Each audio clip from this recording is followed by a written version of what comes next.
achieve our full potential. Your journey to transformation begins right now. Let's do this. Oh my God, I am so excited. We just had for the first time, we just had two shows. We just had two, well, we're doing two shows today. So we just had a first hour and it was with JB Owen and Yorm. And now we have Yorm is staying with us and we have Miss Patricia Davis. Patricia, since you're new to this journey, let me just say how excited I am to have you with us. Well, thank you for having me. And today we're going to we're going to continue this conversation around igniting possibilities. And both of you are actually partnering with me on this new journey. He put up a slide, which is going to be the book that we're building out over the next 6 months. But it's called it's the Bigger Than Me Success Series. And it's achieving racial equity and inclusion in business, education, wealth, and health. But it's really about, the first session we have a session coming up July 7th, which is super exciting. It's a national initiative. We have hundreds of people who signed up. We have an amazing cast of individuals. We have videos that are going to be shown. It's going to be very interactive for those who participate. It's exciting. But in order for it to actually work, in order for this to truly work, we're going to believe that we can change things. We have to believe that we can truly achieve racial equity and inclusion in this world and life through the systems, whatever we're working on. And it's about each of us believing that we can change. So I'm going to have each of you introduce yourself. And as you introduce yourself, can you also share why is it important to believe in order to really ignite possibilities and really to change? I'll start with you, Miss Patricia. Oh, so I'm sorry, introducing myself first. Introduce yourself and then answer the question, like, why is it important to believe? So yes, ma'am. Okay, great. I'm Patricia Davis, and I'm vice president of a small consulting firm called DeMarsh Consulting. And we work on making business places better places to be. And with what's going on right now, we have a real opportunity to bring up what we're going to call JEDI, justice, equity, diversity, and inclusion in our workplaces.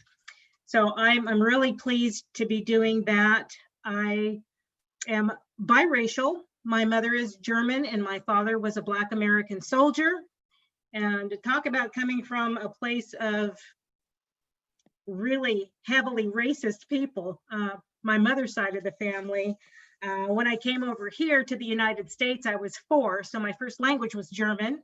And I do remember one time that my mother was watching television. I was about 6, and I heard one of the politicians say, well, let's send all of the Black people back to Africa.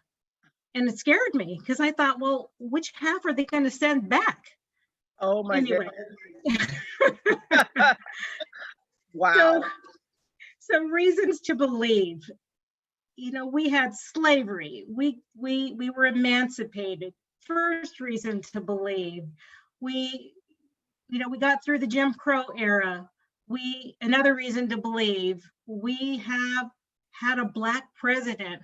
What a reason to believe. So unless we believe it, we're not going to see it.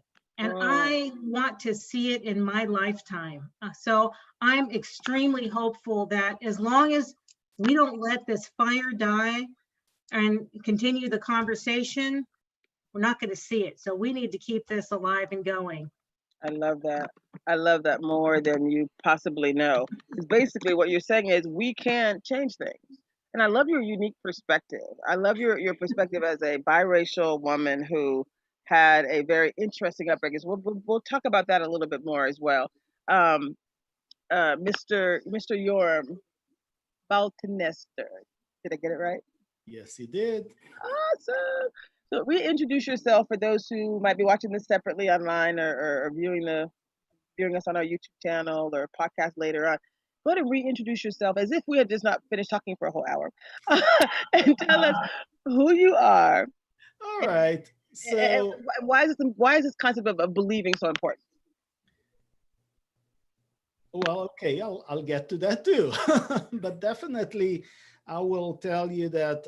So my name is Yoram Baltinester. I'm born and raised in Israel. Israel is one of the deepest wounds in, as far as I'm concerned, that humanity has. And so, for starters, if we wouldn't believe that healing is possible, then what are we looking for? And honestly, um, even in the name of that, when you look at things that we want to create as changes, when you name this thing bigger than me, you know, when you look at it and you say it's bigger than me, unless you believe that we can make this big thing work, even when you spearhead that change, even that if all of us seem to be too small, too weak, too different, too whatever it is that we may think that might stop us, if we don't believe in the possibility of that change, there's nothing that would ever bring it, because it's up to us. And by grace of God, but it's up to us. I love that so much. Can you also tell us, as we think about this concept of ignite possibilities, and I've told you all about this initiative, right? We're still trying to ignite possibilities, right? We know we can. We are all believers. We are all 100% in.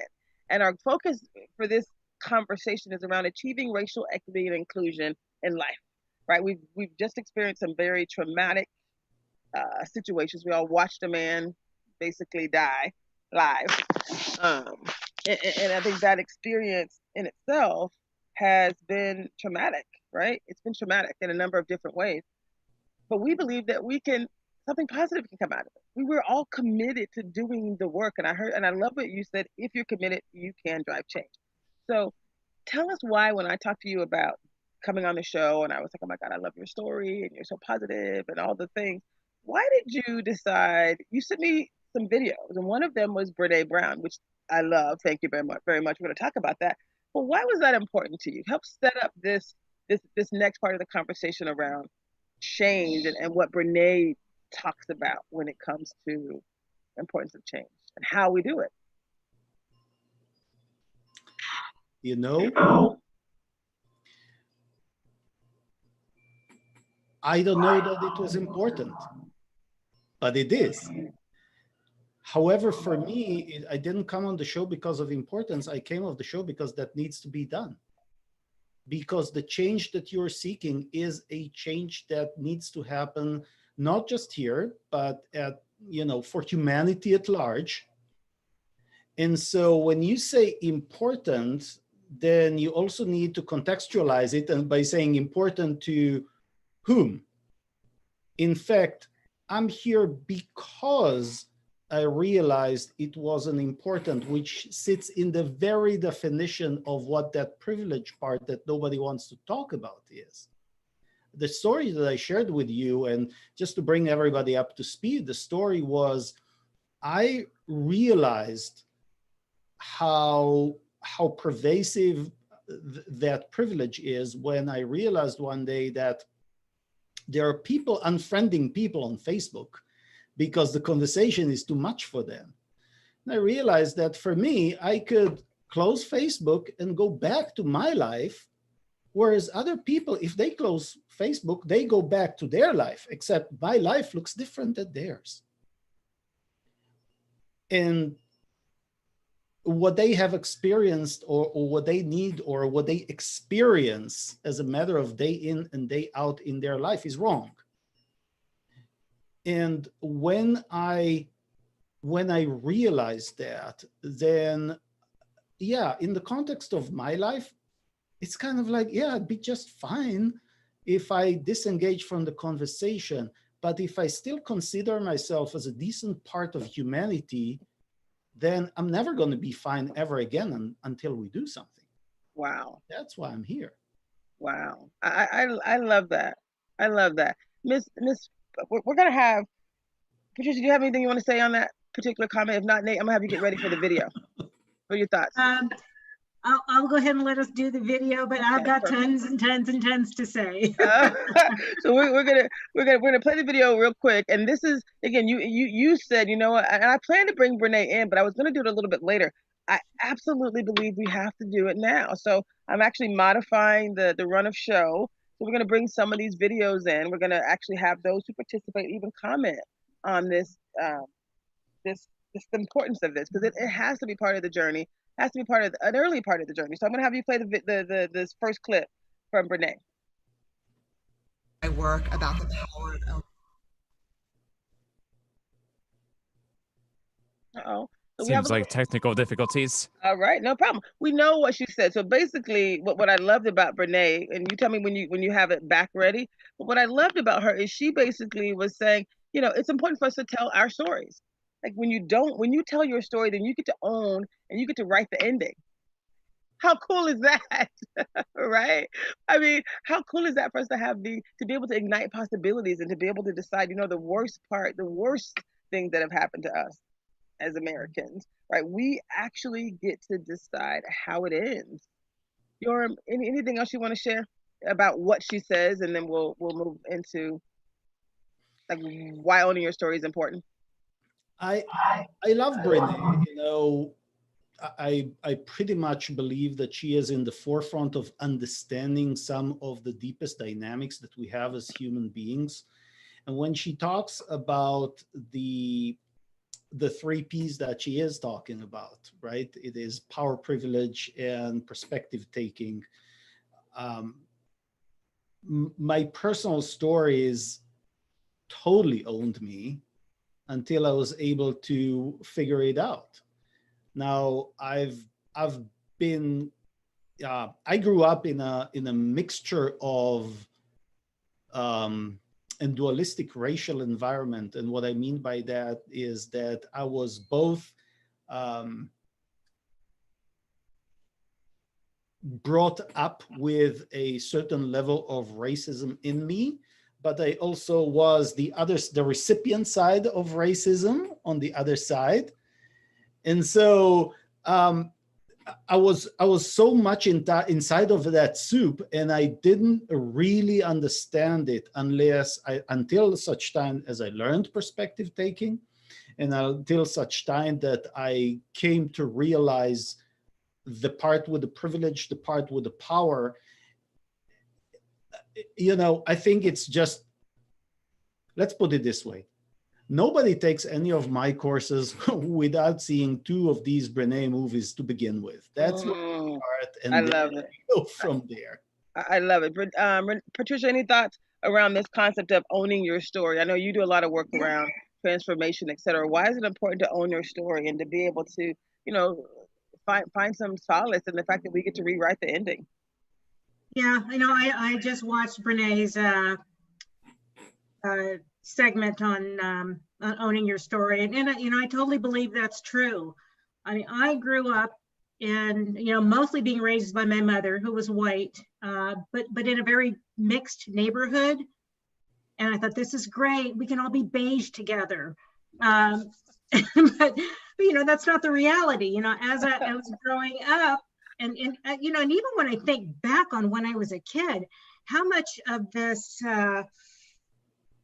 privilege my mother took that even as a child I wasn't afforded, and I never talked to my mother about any of what was going on inside of me, what I was feeling and what I was experiencing, because of course, living in Washington, your classrooms are largely white, your interactions are largely white, and just recently I've been really realizing how much privilege there is. And you know, and that's not saying, you know, as Brene said, not saying that white people don't work hard and they, you know, they don't struggle, but it's different.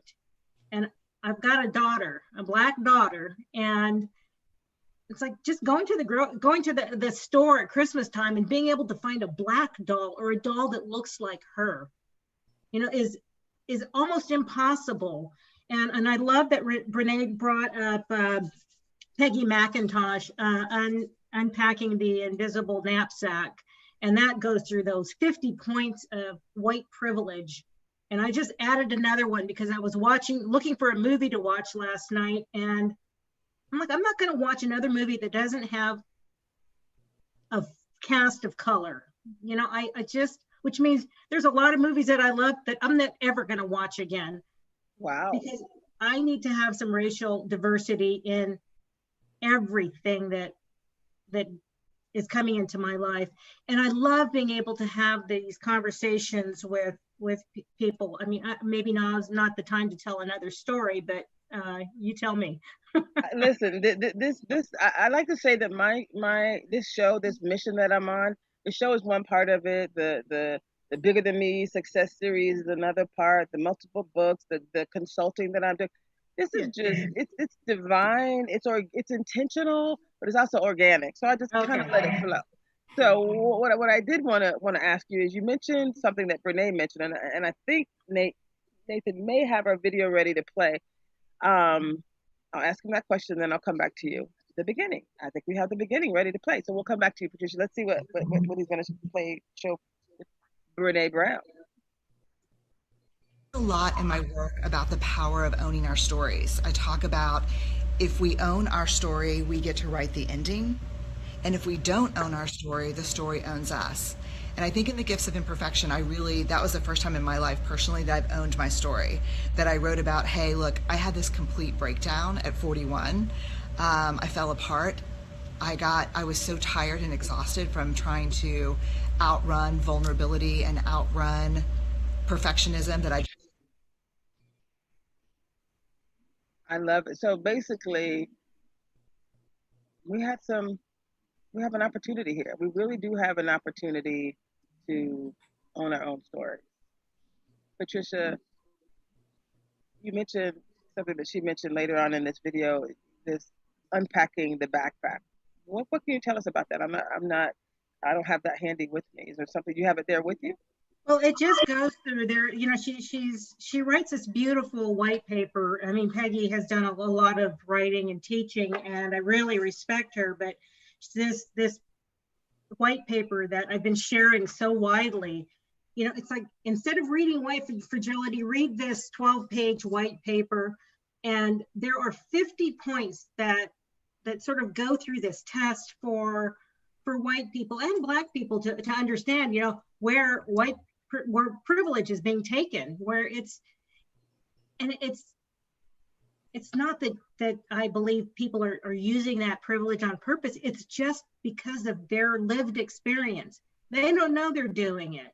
You know, when a white person walks into a grocery store, they don't ever have to worry about the fact that they're being followed around or watched a little bit more closely than a person of color. But this 50 points is like amazing. So what I loved about what Brene said was, we all have privilege to a certain extent. She mentions in her video that she does a class. So she has a class that she's teaching in Texas. And she said, you know, 25% Black, you know, there's 25% Hispanic, 25% white, and 25% maybe Asian or some other, you know, people that have come here for, the way she described it, maybe her international students. And what she said is, she asked each person to identify their privilege. So the term privilege is not an attack. It's not a shaming or a blaming in any way, because each person has privilege. And she said she had one of her students say, you know, my privilege is being able to walk into a movie theater hand in hand with my significant other and not be worried about being hit in the head with a bat, because it's an opposite sex significant other. But there's privilege in that, because if you're homosexual or gay or whatever the case may be, you never know, right? What experiences you might have, what might happen to you. Another Black female said she had the privilege of being able to wear, I think she said she wore a cross. And so she said, I have the privilege of being able to, you know, represent my religion and not be fearful that someone's going to call me a murderer or, you know, associate me with some other religion that may not be, you know, it may often be demonized, it may not be popular or whatever. So we all have privilege. So I think this concept is really profound. I think Nathan said he has our next video ready, which is how she talks about change, and change like this requires And she calls it the three P's. So story gave me the right to pick up the pen and write the ending. If we think about collectively, if we know it's true in our own lives that the stories we own, we get to write the ending, and the stories that we don't own us, we can take that micro lesson and apply it in a macro concept, in a community concept. The stories that we don't own collectively own us. We have to own the story in order to write the different ending. And I know it's painful, but it's not as painful as spending our lives running from our story. And our collective story in the United States is a story of white supremacy. That is the story. That's our story. And we have not owned it. So now it owns us. It still owns us. And it defines us because we have not had the courage to step in and own the story and say, this is the truth about where we come from and what we've done. And I think what's really powerful for me personally is understanding that the pain and discomfort of owning that story is tiny compared to the pain and discomfort of living out that story. So when we talk about owning a story, and especially a collective story, a historical story, there's three things that come to mind for me. The first is privilege. It's kind of the three P's of owning a collective story in history. It's privilege, perspective taking, and power. And the first is privilege. And I can tell you that having taught race, class, and gender for years and years and years, there is nothing that I talk about that pisses people off more than the topic of privilege. We just recoil when we hear the word, because what people say is, privilege? Are you shitting me, privilege? I was born with nothing. I love her. Yoram, I'm so glad you sent me this was actually a Facebook Live that she did, and she did it right after the Charlottesville situation. And she just wanted to bring a different level of the conversation. And it just seems so applicable now. And I think maybe now there's more of an appetite for people it, hearing this conversation. Um, you both talked about privilege already. And when she talked about owning a collective story, she talked about the three P's, right? This concept of perspective, privilege, perspective taking, and then power. So before we go into her next description of, she gives two really good examples of privilege.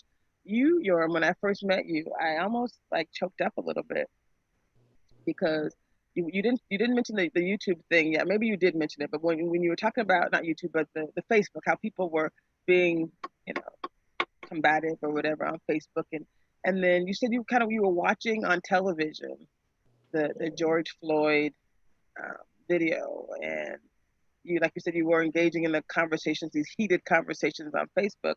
And I love it when you said earlier, you said you could detach from that, you could turn it off, you could walk away, but other people can't. She mentions that as well, like the where's the progress in not engaging in the conversation. So what advice would you give to people, who are hearing Brene, and she's asking us to own our collective story. Uh, what advice would you share for people, white people, non-black people, and even black people? Because a lot of black people don't want to have this conversation either. I've heard more than I thought I would hear. That I'm really not trying to have this to teach white people how to treat me right. Like, I'm not trying to do that. And I thought, wow, tell me more.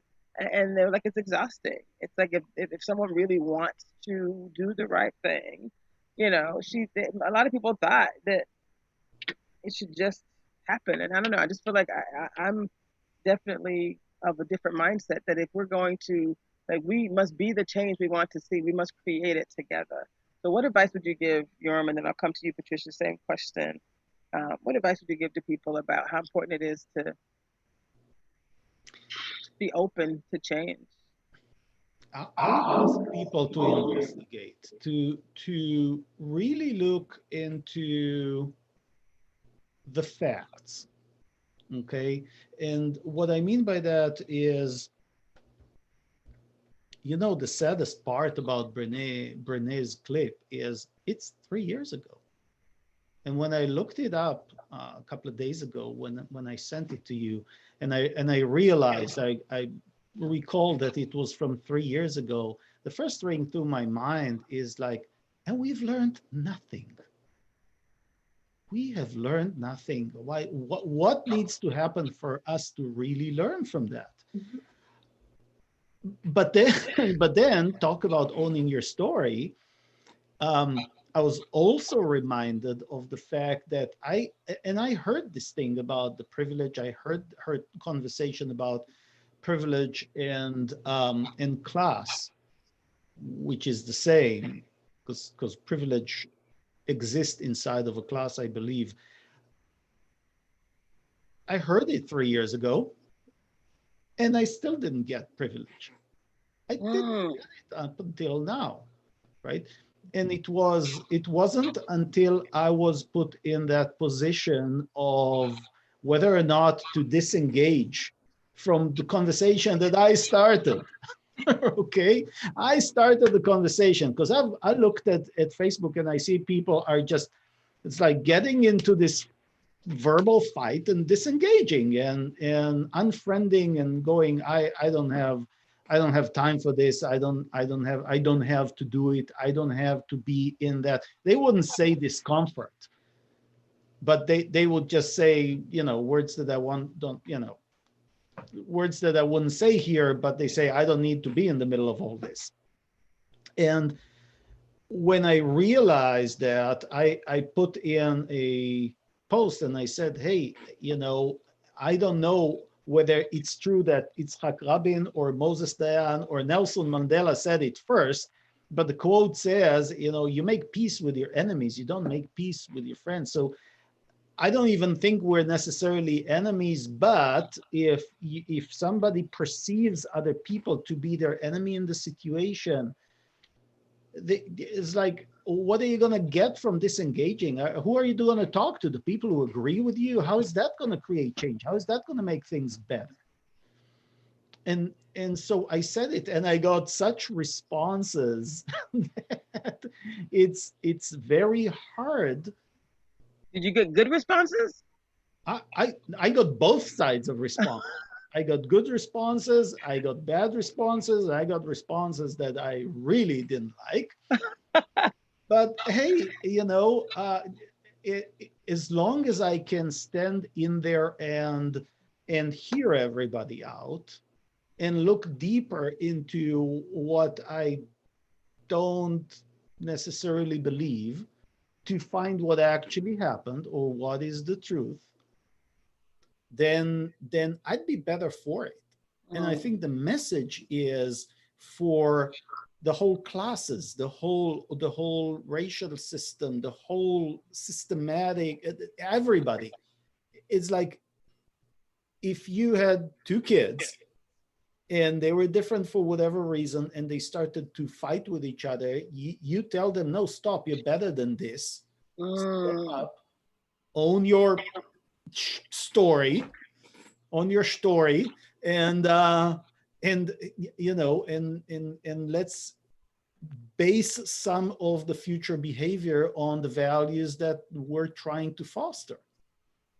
I love that. We're better than this. That's exactly. I believe that to my core. I love that you use the word progress. If I was justice is one of my core values, but so is progress. Like I believe that we can all be better. It doesn't matter where we are. It doesn't even matter what happened yesterday. It doesn't matter what abuses and traumas and injustices that have occurred. But if they have occurred, then we got to be able to move in the right direction. Like I believe that we can. And what I also realized, this is thanks to Deepak Chopra, one of my favorite books by Deepak is called The 7 Laws of Spiritual Success. And one of his spiritual laws is this idea of detaching from the outcome. So what I love for the organization that I worked in, that I experienced some injustices with, what I'd love for them to just be all on board and be in, I would, but I got to detach from the outcome. I was right. This is for who it's for, and it's not going to be for everyone. Right? It is not going to be for everyone, and I'm okay with that. Like I'm just going to do my part. We're going to do our part collectively. We're going to move some people forward. I feel like I'm going to light 1,000 suns and then I'm going to ask those 1,000 sons to go light 1,000 more, and then that's how change comes about. So it's not for everyone. We're not going to take everyone on the. You've guys seen that video about the first the early adopters, a video where someone starts to dance in the middle of a park. The first follower. First followers. Thank you very much. The first followers. You've seen that, right? That's what I'm looking. I'm looking for those first followers, those people who are interested in actually. And then you'll have some people watching, and then maybe they'll jump in, and some other people will jump in. That'll be great. But we got to do what we got to do. And then I want to tell you one thing, and Yes, then sir. I want to stop because I want to hear Patricia. Yeah. I disagree that it doesn't matter what happened. I think that what happened absolutely matters. Here's why. Because once we own what happened, that is when what happened doesn't dictate what is going to happen in the future. That is the only way to do it, is we gotta own it. I mean, I can tell you I don't want to tell stories right now, but it's I have heard it so many times from Germans, actually. They couldn't get past the Holocaust without owning what happened. It's in owning what happened that gives us this power to change, because otherwise, if we disown what happened, we'll run the same movie again. Wow. So that's why this is a collective effort. It's bigger than me. It's called the Bigger Than Me Success Series for a particular reason.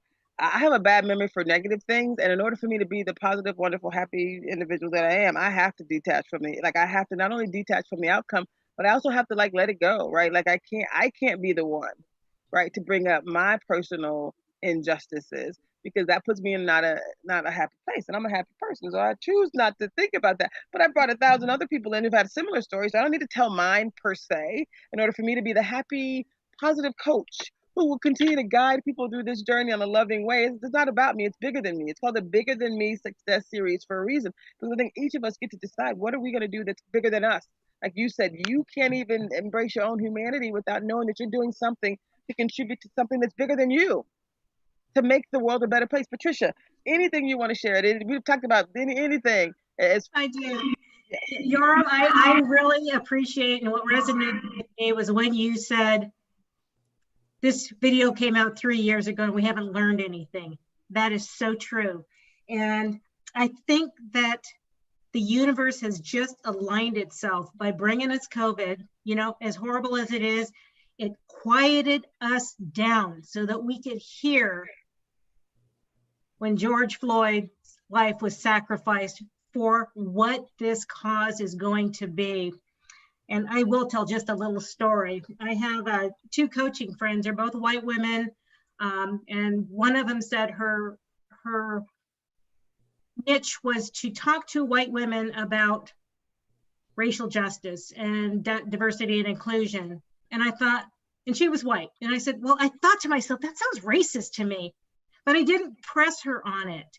And then it came up again with another one of my coaching colleagues. And she says, I'm going to give a talk to white women about equity, diversity, and social justice.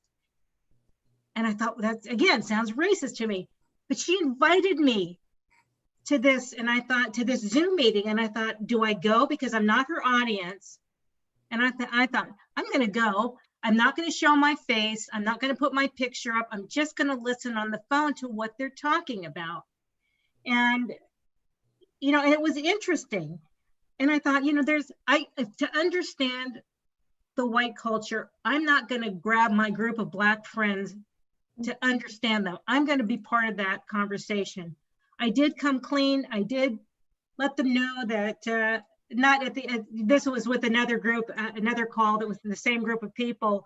And I says, I listened in. I hope you're okay with that. But it's like, I want to be part of that conversation. If you have a question, I know it's not our job to educate. You can go out there and read books and all of that, but don't wander around in a dark room looking for the doorknob when I know where it is. So So yes, I think it's important that we all enter into this conversation. And Yoram, I think I heard you say that same thing. Or we're just destined to repeat. I love you all so much. I'm gonna have Nathan, are you ready to play the next video? We're gonna talk about, I think she brings up examples of what she calls privilege, and I think it's a really good perspective. Nathan? Oh, he needs 1 minute. Okay. So so what I love about this conversation, and again, both of you really got me excited. I'm taking notes. So I'm outside on my patio in front of my beautiful plants. I'm taking notes with a highlighter on my glass table. It's hilarious. It looks amazing. I can't use my laptop because we're doing sound with this, but I'm taking notes. So there's notes all over the place. And what I loved you saying also was the Brene Brown video came out 3 years ago. Right. And we're bringing these conversations up. We've had these kind of things happen over and over and over. What's going to make this time different for each of you? I mean, I feel like I'm not going to let it go. I'm going to die doing this work until I'm joking, please. I'm joking. I'm literally investing in this for the next, solidly for the next 6 months. This Bigger Than Me Success Series, an amazing book is going to come out of it. And it's going to be fueled by people like you who are going on a journey, who have something to say, who can really formulate this time in history. This is where we are. This is this is what we know to be true. And here's some of the lessons learned. Here's some of the progress that we've made, so we can pass it on for the next individuals who choose to move, the next suns that we've lit. Right, we're going to light 1,000 suns, and we want them to have resources that they can take it to the next level. So, what I mean, I guess what can we all do to make sure we're not having the same conversation 3 months or 3 years from now? Patricia, I'll ask you first. Okay. You know, I worry about this all the time because I'm already experiencing and hearing that people are getting weary. You know, they don't want to hear about it on television anymore and on the news. They don't want the protesters up on Capitol Hill anymore. And it's important that we find a way to keep this conversation alive, and that we're all taking action and at some big levels. I mean, we can do many things at local levels, but it needs to happen at the national level and the worldwide level even. But, right. You know, we just need to keep the conversation going in every way possible. And especially when you look at organizations that they don't just do a one and done workshop, that they right. continue to train and understand when privilege comes up or when inequity comes up in the workplaces, that right. they're not responding to a complaint or an attorney. Yeah, what I love about Brene, what I love about what she says as a part of these videos, we got less than 20 minutes left, so I don't think we're going to get to all the videos. But what I love about her is she does say toward the end, she talks about, you know, are we going to just keep, you know, pulling people out of the river one by one? Or are we going to get to the head of the river and ask the question why, right? Why is this happening? And that's what we're doing as a part of this Bigger Than Me Success Series, is we're providing resources that ask and answer and allow all of us to be on the journey together to really change things at a systemic level. So Nate, I'm going to have you go ahead and share the next video around the first key in how do we change our story and own our collective story. It's like, when I ask people to do a privilege exercise, there's not one person that can't find privilege. I'll have a straight person say, my privilege is I can go to the movies and hold hands with my partner and not fear getting hit in the head with a baseball bat. I had an African-American student last year that said, maybe it was 2 years ago, that said, I can wear a symbol of my religion and not fear being called a murderer or a terrorist. And she was simply talking about the fact that she wears a cross necklace. I mean, privilege is not about how hard you work. Privilege is about unearned access and authority. And so if we don't acknowledge our privilege, we don't acknowledge the pain of others, and we don't acknowledge what is the truest thing about American democracy, which should be equality. We don't acknowledge it. This is the hard thing about Facebook Live, is I'm a pauser, but I'm going to pause because I want to think through everything I'm saying, because I feel very emotional. So I want to make sure I get it right. I'll give you another example of privilege that's really personal. My name, Brene Brown, a lot of you know it. What you don't know is my name is Cassandra Brene Brown. I only know one other Cassandra Brene Brown, and she's African American, and I only know about 3 other Brenes, all African American. Cassandra Brene Brown is one of the most traditionally African American names you could ever have. I know this because I went to Paul Havens Elementary School in New Orleans growing up, and I was not invited to any of the white kids' birthday parties because the birthday parties were chosen off the homeroom list. I know this because before the era of LinkedIn and Facebook, I've walked into job interviews and literally been told, "Oh my God, you're Cassandra Brene Brown? What a pleasant surprise." Which is a very quick way to end an interview with me, but that's privilege. And that's real. Don't you love that? Any comments on that before we move into the next P in the 3 Ps? It was privilege. Any comment? Any thought? Raw and real. What else is there to say? Right? Yeah. And I think that one of the things that many recruiting houses can do, and HR departments or recruitment departments can do, is take those names off those resumes. Send out blind resumes. So it's all based on education and experience as opposed to what my name is. I love it. I love it. We're gonna go to the are you ready for power? I think you said, Nate. We're gonna show she talks about the 3 Ps, and we'll talk about power. The last P is power. And we hate the word power. God, we hate the word power. We hate the word power. But let me give you a simple definition of power from Martin Luther King. Power is just the ability to affect change. And then let me tell you about powerlessness. As someone who's spent my entire career studying shame and fear, powerlessness is the most dangerous state that we can ever experience. It leads to violence, isolation, shame, self-harm. Power is just the ability to affect change. For somehow we have come to the belief, not just in this country, because I work all over the world, that power is finite.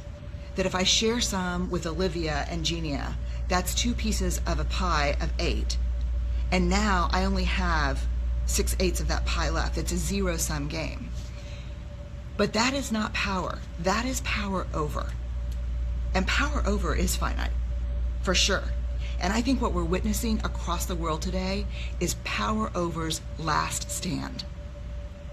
We are picturing really fearful, desperate people saying, I am afraid to move from a world of power over to power with and power to shared power, a belief in power that's infinite, a belief that power doesn't run out, it's not zero sum. There is no evidence anywhere that power over is effective. Because when we lead and when we act, and even when we parent from a position of power over, we by definition disempower people who have great experiences, ideas, and stories to bring to the table.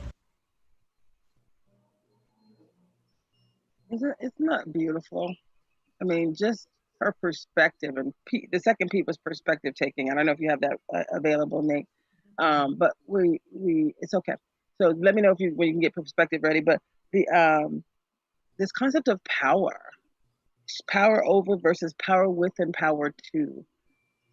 Why is that so important? Any comments from either of you around the importance of power? And what I loved about this is not only the flip side, but when she talked about powerlessness. I think about people who are marching in the streets and they're saying, no justice, no peace. It's that powerlessness that brings you to the point. That's all I can do. No one wants anybody burning down buildings. I think it's shenanigans. It's crazy. But powerlessness. What did MLK say about, riots? What was the quote? It's the voice of the powerless, or something to that effect. Any comments about this P, the way we own our collective story, power or powerlessness, and how do we? the powerlessness is dangerous in that when, again, think of us as small children, and when you feel that you're out of anything that you can do, you see sometimes children flip the board game. Or And, drop to the ground in a tantrum, right? I don't know. well, just think about it. Isn't that in many ways what happens to those of us who, on both sides, I might add, who feel powerless? And it does power over. I don't like the term power over. I prefer the word force. And to me, power is, or force is, the negation of power. Force is when you try to do something by force to change a situation, and it's not going to work very well. It doesn't work for humanity as a whole. I mean, we grew up along the history timeline for the last million years, and being the same as the others was important for our health, so to speak, right? And we are perhaps, and I guess that's what she's talking about, we are perhaps at the point where we can step to one higher level and go that being part of the human race is enough of the same, of being the same, and we don't have to find these differences and fight out the differences inside of that, but we can actually unite as a race. That's so beautiful. I love that. That is so beautiful. I love it. Patricia, any thoughts about power before we show a really quick clip on perspective? Perspective is probably my favorite one, actually. I'll be quick. I just appreciate the protesters all over the world standing in their power, because not only, you know, have they've got this lived experience, but with COVID, many have lost their jobs, potential for losing their homes. You know, what else do they have to lose? So the only thing they can do is stand in their power. So I am, you know, as I watch it, I'm just appreciative of it. And, you know, as much as I can, I'm standing with them. I love that. I love it. I love it. So Nate, you ready for the next video? And guys, we're going to talk about perspective. And I think this might be I love this clip. I love it so much. Which is perspective. We all see the world through a lens. And I want you to picture a lens that you look through the world through, or you use to look through the world. And we look through lenses of age, ethnicity, race, ability, and that's how we see the world. And then we slide in a lot of other lenses like insight, personal experience, history, family stories, and we all see the world through this unique lens. The whiter, more Judeo-Christian, straighter, middle-class, educated we are, the more likely it is that we were told that how we see the world is actually the world, and how other people see the world is another unreal version of the world, that our view is the world. The thing that's hard, and the thing I think we make a mistake even in my field in social work, we tell people that empathy is putting down that lens and picking up the lens of another person. I'm going to pick up the lens of an Asian American student who's first generation immigrant who is, we can't put down the lens. The lens is soldered to our face. That's how we see the world. So how, if empathy requires perspective taking, how do we take the perspective of other people if the lens that we see the world through is soldered to us? The answer is you believe people's stories, you believe people's experiences as they tell them to you. You believe when people tell their story and say, this is my experience of what it was like to work there. This is my experience of what it was like to be a student there. This was my experience of what it was like to be called that. That you don't run that through your lens. You understand that the world that they see through their lens is as real and honest and truthful as the world that we see through our lens. And I think perspective taking, you know, there's 4 skills that ladder up to empathy: non-judgment, perspective taking, recognizing emotion, and communicating back emotion. If you can't perspective take, we can't practice empathy. Because the minute we say, oh, that's a terrible story, but that's not how I see it. It's okay to have an opinion, but you can't dismiss what people experience and talk about as truth. Patricia, is that powerful or what? Yeah. And you have such a unique perspective, but perspective taking, believing the story that someone shares with you. You can't take off your perspective. You can't be a white woman and tell the black woman's story because that ain't your story to tell, right? That's exactly right.